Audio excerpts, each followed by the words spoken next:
Hey guys, how are you doing? In this video I'm going to show you a lawn we renovated right at the start of spring, back in March.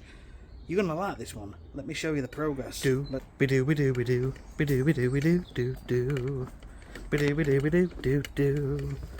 Anyway, so it was back in March.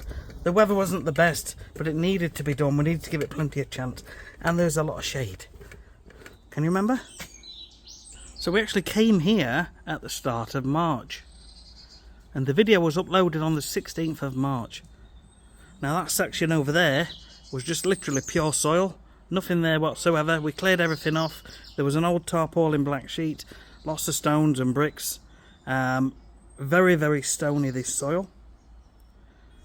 Now, because it was the time of year where we couldn't put anything on which would actively sort of kill the weeds, because things were still quite slow, we decided just to go ahead and tackle the weeds at a later date. And here we are with a lawn full of weeds. And we have a lot of shade. So the shade affects the growth. It doesn't grow as fast. So it takes longer for the lawn to improve. Yeah? But what a result. What a result. So the next step is to tackle these weeds. What I'm going to do, I'm going to give the lawn a cut, but I'm not going to cut it too short so that we're still leaving plenty of leaves on each of these weeds. Because we need to get the weed killer onto the leaves, okay? If we cut it sort of at 1.5 inches, 2 inches, we're still leaving these bottom leaves. So we've got a good chance of killing the weeds off. And there's plenty in there. Now you can see it is still quite thin in a few spots, but they will thicken up lovely because there's lots of little grasses in there which haven't matured yet. So I'm actually really pleased, and everywhere is nice and even. I think there's just a couple of very minor spots over there where it's a little bit too thin, but overall it's going to come through absolutely lovely. So first thing I'm going to do, I'm going to give this lawn a cut for the customer, and then we're going to put a fertiliser and a weed killer on. Now I always say, do not put weed killer on for at least 6 weeks after you've done a renovation, because you want things to sort of mature and settle in a little bit. If it's looking happy and it's thriving, which this is, I'm happy to put a feed and weed on. Well, a weed killer. So I'm going to be feeding anyway, just to give it a bit of nourishment. So should we crack on?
So you'll notice the sun is in that direction, and the sun is currently focusing on this lawn and entirely on this second lawn here, but not so much down there. As you can see, the shade, which is only to be expected because of all the trees. That lawn over there is really thick.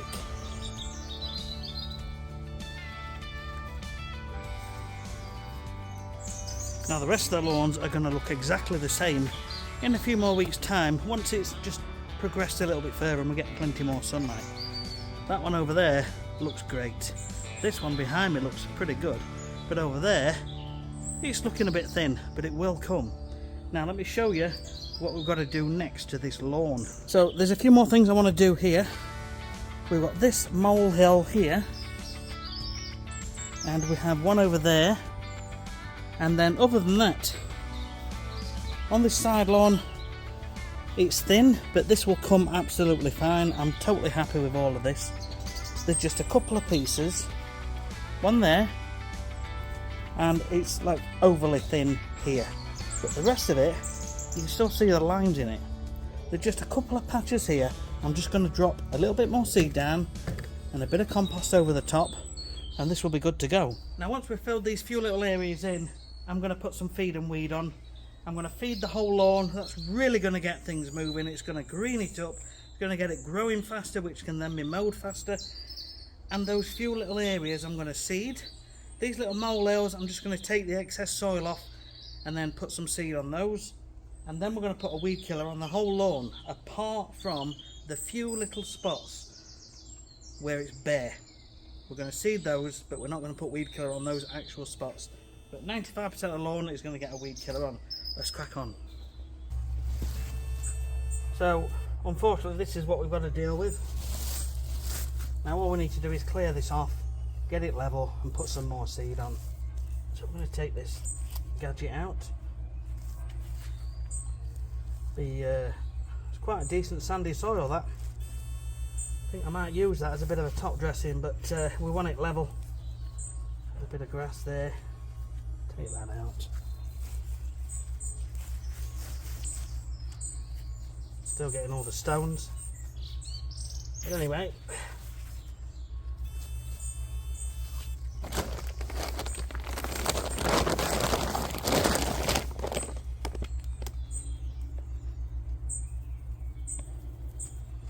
Seed on. Just going to work it in gently, backwards and forwards.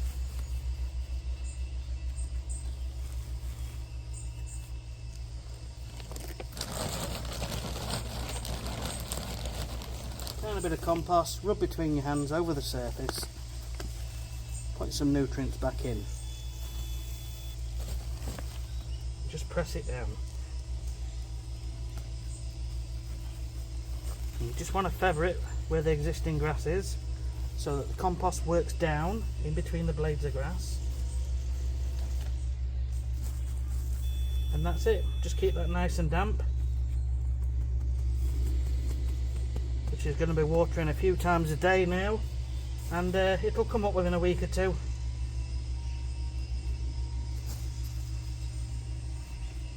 Right, I'll just get the other one done, and then we'll get the feed and weed on.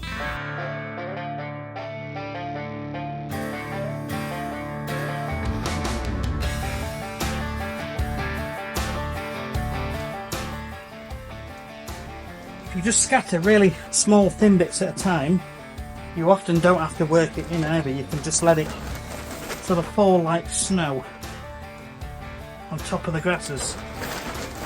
Doesn't take much work at all.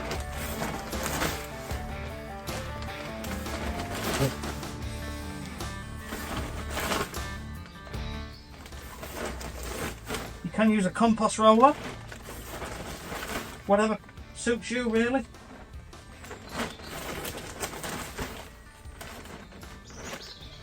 Now it's obviously failed down the edge, and it's failed uniformly down the edge, and that's because there's a concrete haunching, a slope of concrete put in to hold the path in place, to stop it from moving. So we're going to put some fertiliser on. You've got commercial fertilisers like from Pitchcare, Agravista, lots of places like that. When you're in business, you buy them in bulk and you get better pricing. But for most people with their home lawn, just something off eBay, Amazon. I like A1 spring summer fertiliser. I used it last year and the year before on my own lawn at home, and it did a great result. It gave a greening up. So I've got my little hand spreader and I've started wearing this now. Now I know nothing is foolproof, but at the end of the day, you're getting a bit older, and I'm getting a bit older, and you start thinking more about your health. So in recent videos you will have heard me talking about health and just trying to do things like that. So I always make sure I'm now wearing gloves. There's been times when I haven't. Now I know this isn't foolproof, but I've been wearing this because at least if there's any gusts of wind, I'm not getting a breathful and it's not going into my lungs, because I don't want to be breathing in fertiliser. And I also wear it with the weed killer as well. It just makes me feel a bit better. It's not getting in and inside. Sure, it can get on your skin. If you're worried, you can wear some long sleeves, but in general I feel I'm doing something better. Remember, I'm applying stuff to lawns 75 to 100 times more than you guys with your own lawns.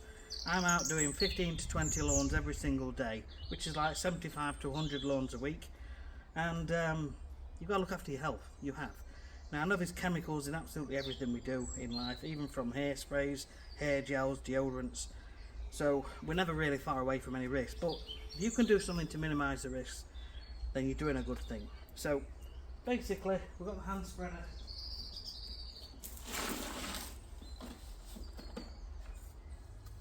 Okay, this is evergreen, but there's a Scots one as well, which is just as good. That's your hopper. You put your fertiliser in, and you've got a height adjustment here. Height adjustment.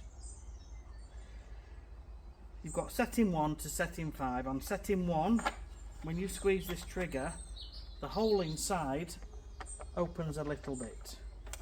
You drop it down to setting 5, the hole inside opens a lot and lets more through.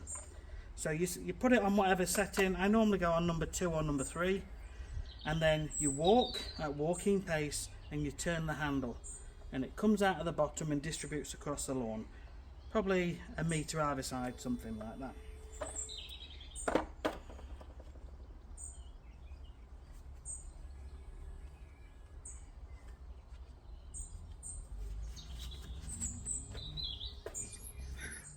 Okay, so what you can see here, I'm putting the fertiliser into the little handheld spreader. Now, it's hard to see the fertiliser from here, but when you're doing it, you can see it, and you can see where it's coming out. The trick here is to make sure that you don't get any onto paths, patios, things like that, and especially not into fish ponds or near any source of water. So what I'm doing is my eyes are always looking at the edges, and I'm seeing how close I am with the fertiliser and where it's landing. And often I'll aim it so it's coming just inside, and you'll be amazed, it kind of works out just right. Sometimes I do get a bit of fertiliser on, so what I need to do in that case is simply get a brush or a broom.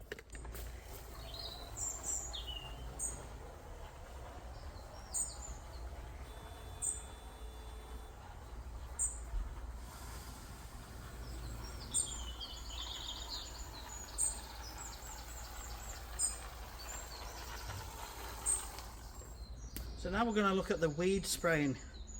Now I'm going to be spraying all of this lawn apart from the patches what I have seeded, because seed and weed killer do not work together. The seed will not germinate. So I'm going to wearing this again.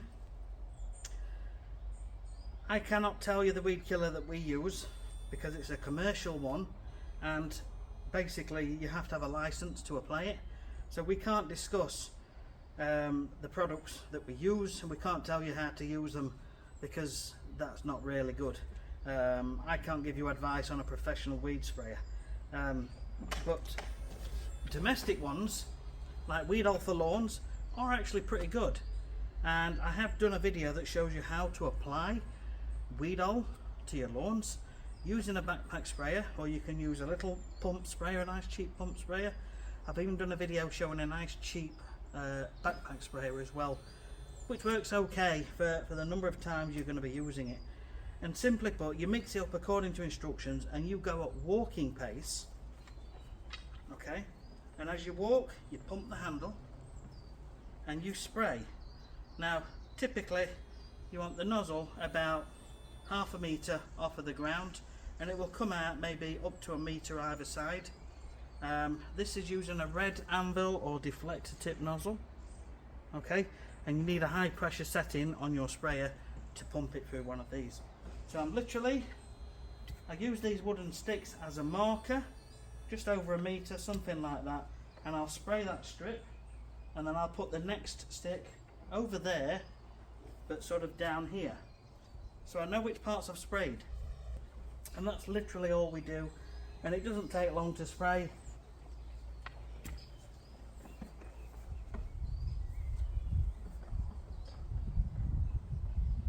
So I'm just pumping up and building up pressure inside the system, and you should always go at the same consistent walking pace.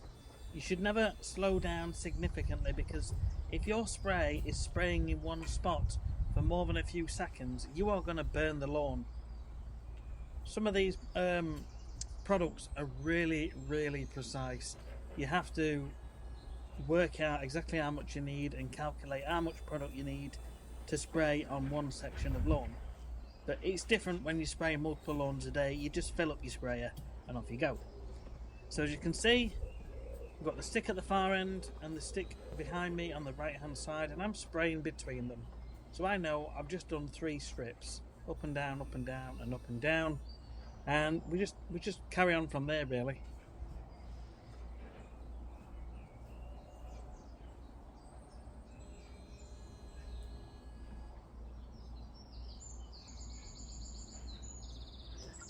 Now coming up there in the corner, we've got where the mole created a molehill. So I'm going around it with the weed killer because I have just put some seed on. So you must not spray weed killer on top of any seeded areas, and not for at least a couple of months and after new seed has come through. Now we've got a few little areas here which I've popped seed on, and you can just see me going around little bits in the grass. And then coming up the middle section, there's a whole section where I chuck some seed down. So I will stop spraying now, and then I'm just walking here looking for the edge of that section, and then we carry on with the spray. So we're tackling as many weeds as we can. Any areas which I've put a few seeds on, we're not weed spraying just yet. We'll get those weeds sorted the next time we come to this property. Right, that is it. This is what you do once you've done your renovation. This is what happens next. You assess things after 2 or 3 weeks of the seeds starting to come through. You give it its first cut, and then you have a look and think what needs to be done. If there's any obvious bare patches, just rake them a bit, put some seed on, a thin layer of compost, and keep watering for a few more weeks. It's really important. Now you can take things a step further, and you can put a fleece, a garden fleece, which is like a see-through white sheet, over the top, which will keep them safe from birds, rain and strong winds. Now perhaps I should have done that on this lawn, but after doing it for over 20-25 years, it doesn't bother me if I don't, because I've just come back and fixed the patches. It's a personal choice. Moving on from here, you want to be mowing regular and not too short, because the grass is still young. They're like little babies, okay? You wouldn't feed a baby for a few weeks and then leave it and hope it's going to grow up just fine. No, you keep nurturing it. Remember, the grass will look nice, but the roots will be shallow. It's still a baby grass. So you've got to keep watering. Once it's all come through, water regular, 2 or 3 times a week deeply, 15-20 minutes, to really help the plant come along. Fertilise, and a little bit of seaweed once a month or once every couple of weeks if you do a lighter dose, what they call spoon feeding. But that's it. And then throughout summer it's going to be pretty much the same. A bit of watering, regular mowing, a bit of emerald green, which is a wetting agent, plus some other goodies. That's available on my website. Of course you don't need that if you can water really well and consistent. Your lawn will reward you. So I hope you've enjoyed this video. This is here to help you. I've done plenty of videos on the renovation process. This is what you do once it's all come through. Thanks for watching. See you next one.